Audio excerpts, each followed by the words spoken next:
Next up on the show, very happy to bring in a man I've been a fan of for a great number of years. I can recall when he was training horses for Buckram Oak Farm in the green and red colors that used to grace winter circles in New York and around the country. He'd been at it a minute since then. He's back in the USA. We're going to talk to him about his adventures in between as well. But he's back in the USA now as the racing manager for Sport of Kings Racing Partners. He is Mohamed Moubarak. Mohamed, how are things today? Great, great. Thank you so much for having me on. I appreciate it. Let's talk about you first and establish you for the folks who remember and some of the new viewers as well. So what had you been up to in your stints between USA racing gigs? Uh, I left when the boss passed away, and we closed Bakramok in 2007. So I took a little break. I went back home, which I've never been there for many, many years. Took some time off. And I obviously have two boys that are growing up, and they wanted to be with the horses. So we did a few years in England. We did pretty good for the amount of horses we had over there with them. But it was more like a learning stepping stone for them to come to the USA. And they do okay. They train here down in Gulfstream. I keep an eye on them. They're doing okay. I think you're underselling it when you talk about the little bit of success you had. I recall you having some success at some pretty high levels in England at various times. Tell me a little bit about your experience over there. England is good racing, but it's very, very prestigious. I was very blessed as a very young age there to take the horses for Buckram Oak Farm and start at the age of 21, actually. Uh, I landed with the first grade one winner was I was 23 years old, but many, many good horses. You get the opportunity and, you have, you get good team together, you can do good. It was very, very nice times. I only did 4 years, 5 years, but it was very effective. Group one success is as high as it gets, and not easy knocking heads with some of those characters over there as well. How did you find that as a young man, being able to compete toe to toe with some of these legendary trainers who were running horses in those same races? To be honest with you, I can't remember. It was either very ignorant or, but it did feel different. It did feel different until one day something happened actually, and it did. I had a very, very nice 2-year-old, and he was running in the Royal Lodge at Ascot. Sure. And I went in there to get the saddle. You know how we go get the saddle to the trainers pick up the saddle. And Sir Michael Stout was standing there, and he looked at me upside down, from top to bottom. He said, "You here?" I said, "Yes, and I'm here to stay." I don't know what happened. He said like this, but and I ended up winning the race too. Amazing, Yeah. amazing. Yeah, a No, lot. but but it becomes, but once you take them down one time, these big trainers, once you take them down, you will see a totally, totally different picture, of what you're scrambling. You think you're scrambling down there, you're never gonna do it, and all that, and then you get your hands on the right horse, and you nail it. You have a big heart, then you know that there is nothing special. It's the horse. It's all about the horse, you know. I know you earned a lot of respect over there and over here. So you came to the States. You had success with Buckram Oak here as well. Sure. You went back overseas for a number of years. What did you miss most about racing in the United States when you were away? Uh, it's very different here as well to Europe. Here is like the racing on the dirt is very, very unique. It's Sure. beautiful. The other stuff, the turf and the pita and all that, the racing on the dirt is very, very different, and how the horses get programmed into them big races and how the build up goes. Even your everyday allowance horses or claimers, you can't rush back and put them straight back in. There's timing. Where with the grass horse and tapito horse, you can more or less get away with a lot of that. But with the dirt horse, it seems like to perfect it, there is timing. There's a lot more to it with the dirt horse. I feel, Do you this think is that's because it's a little bit more demanding physically than just the nature of dirt racing? And how does that change the way you not just program them, but how you train them day to day? Do you have to do different things with a dirt horse than a turf horse to have them ready to compete? a dirt horse. Like he's different, because he handles the dirt. His level of fitness, I think, becomes totally different, and his gap of fitness is very sensitive up there. Like he can very easily get tired. You know what I mean? Like he Yeah. can very easily back up a little bit if you underdo him. Or if you Yeah. overdo him. It's very easy to. He's a fine line there. Yeah. Where with the grass horse. It's a very open margin. I always think, he could do without the last workout. He could do with not so much the galloping. He could do without, because it's labor already going through the ground. It's hard work for him every day because he doesn't like so much the dirt. Right. But It the makes dirt, sense. but the dirt is a real finesse job. It's really I love it. I love it. I want to talk to you, Mohamed, about the role that you have now, racing manager for Sport of Kings Racing Partners. How did you hook up with this team? Maria, our PR and sales lady, got me hooked up with Michael Karras, who's our founder and president of Sport of Kings. And it's an honor. What a gentleman he is. And he's done the full setup for us from A to Z, in order to go ahead and make it grow and get better with the better quality horses. But as you know, in order to get to these classic races and group races and all that, it all starts at the sales. And at the sales, obviously, you need a good team, to select the horses, but also you need a lot of money nowadays. It's very, very hard to uh, select nice top of your list, and then you end up you can't afford it. So what we're trying to do here is we're trying to put some money together. I'll give it to you from the end, as they say, Yeah. by getting clients, getting people, and also not to have too many horses in the same horse. Like this, we feel that they will feel part of the horse. Not 0.01 ownership or something crazy. You'll be controlling traffic all the time. Like this, they will feel good. They can go to the track, they can go to the barn. They own one leg of a horse, but it's good, and we've come a long way in such a short time. You sit in a good spot between, and there's nothing against fractional ownership. I'm not bad mouthing the point. Oh, one No, idea that's for some people, but different. Yeah, this gives you the ability to be involved on a much more full level while still able to diversify, be involved in multiple horses, increase your action, increase your chance of winning. And for a lot of our viewers and people who want to get involved with ownership, part of it is learning the game and making them better horse players and just enhancing their understanding. That's the sweet spot that you guys sit in. You mentioned teamwork. I want to talk a little bit more about the team approach that you guys have to training. Obviously, your background is as a trainer. How hands-on are you now with the different trainers that Sport of Kings Racing employs? very much hands-on. Like again, you have to be very close with the trainers. Uh, on a friendly level, even. In order, it's like a teacher. You're sending your horses to school. Right? You're sending your children to school, and you want to make sure like they're sitting more or less front row, listening and paying attention. Yep. you know.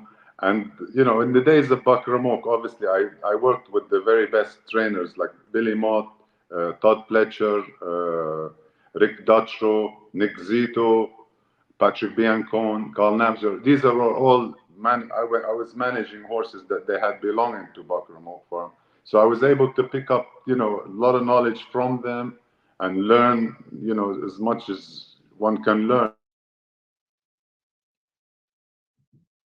and learn as much as we can. And you can only say so much, obviously, to a trainer. You know, he has to do his job, because if you don't have confidence in the trainer, you shouldn't give him a horse, you Correct. know. But you're there, uh, you're like a sponge between the trainer and the owner, and try to keep things going smooth in the best possible way. And they all seem to like me, they show they like me in the past. Tell us about some of the trainers on your team now. Right now we got, because of the horses that we're using at the moment, we haven't gone out to the cream. We've got some top trainers, obviously. Rick Dutrow, he's been a good friend of mine, and a trainer of ours. He's got a couple of nice horses belonging to us. Dale Romans, he's got 3 or 4. Linda Rice has a couple.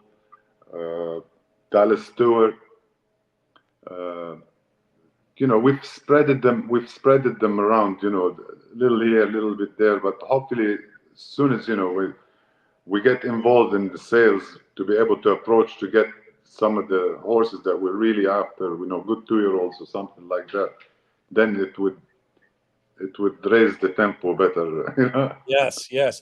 Let's talk about your biggest success story so far. That's Coppola. I know if everything goes according to plan, we'll Yes. be in action again this upcoming weekend. Sport of Kings Racing Partners hasn't been around that long. You've already had some success at the stakes level thanks to Coppola. Give me a little bit about the background of him and tell me how he's doing. Coppola is an absolute gentleman of a horse. He's been the backbone of all the horses at the moment with us. Um, he's been very, very progressive throughout last year. He's done very well. He's made like 350,000. We tried him at the stake level last time, and he won the nice stake over here, 150,000. Um, with the pedigree he's got, and now that he's progressing at that age of 5, as you know, they change big time. They move up. Um, he's got another stake race on this weekend running in preparation to the Shackelford. This is a Grade 2 race at Keeneland, over 5.5 furlong. That hopefully he will be very competitive in that one. This is the main thing. And if he proves himself in graded stakes, hopefully we can keep going for the rest of the year, and maybe we'll have a stallion on our hand, being by Into Mischief, out of a Bernardini mares. He could be something nice to deal with. I was going to ask about that. I mean, it's obviously not the usual progression to be a stallion to have this kind of success when you're older, but when you're dealing with those bloodlines, it absolutely gives you something you can dream on and think about, especially in this day and age where there's desire to get there's so much desire for that into mischief blood, and who knows if he continues on this trajectory, might give him a chance to keep that bloodline going. It's a fun Yeah. idea to think about, and I think a testament to the idea. One thing that I really like about the Sport of Kings Racing Partners model is you guys are involved in the game at a whole lot of different levels. And some of the other appearances we've talked about that, and it's interesting to see that it could extend potentially even to the breeding side of things. You mentioned about the sales, and there's a 2-year-old and training sale coming up. Is that part of your focus right now? Is that something you're going to be involved in? For sure, for sure. We bought a couple of horses last year as yearlings, as just a trial, starting with it, which I did before for many years for Buckram Oak, and it was a great success with the breeze ups. So we have one we're selling. It's by Volatile. Uh, we paid 100,000 for him. He's really doing very well. Hopefully, he's gonna breeze on the 6th and on the 9th. He got into the first day. He's by first year sire, Volatile. Yep. But we love him very, very much. He looks nice. Plus, our main thing was to try to put some people together in order to go shopping and be able to purchase, a little better horses, a little more of a quality horse. Um, and we're hoping that in the April sale, we will be in action. We've managed to put something together, but obviously, as we are starting now, and we just been working on it. It's gonna take a little time, to get where we need to get, But obviously, we're looking at all this as like a 3-year project in order to have uh, a nice 4 or 5 year olds in the stable, 4-year-olds, stake horses, 2 or 3 3-year-olds. So if every year we can hold on to 1 or 2 or 3, it all depends is obviously how many horses we can get every time. And, some make it, some don't make it, some are up to par, some are not up to par. Uh, so this is the whole thing. From year to year is just to hold on to something. Yep. And hopefully down the road we might have a Buckram Oak. That's a great goal. And I was going to ask that. You talked about a 3-year plan, a 5-year plan, and Yeah.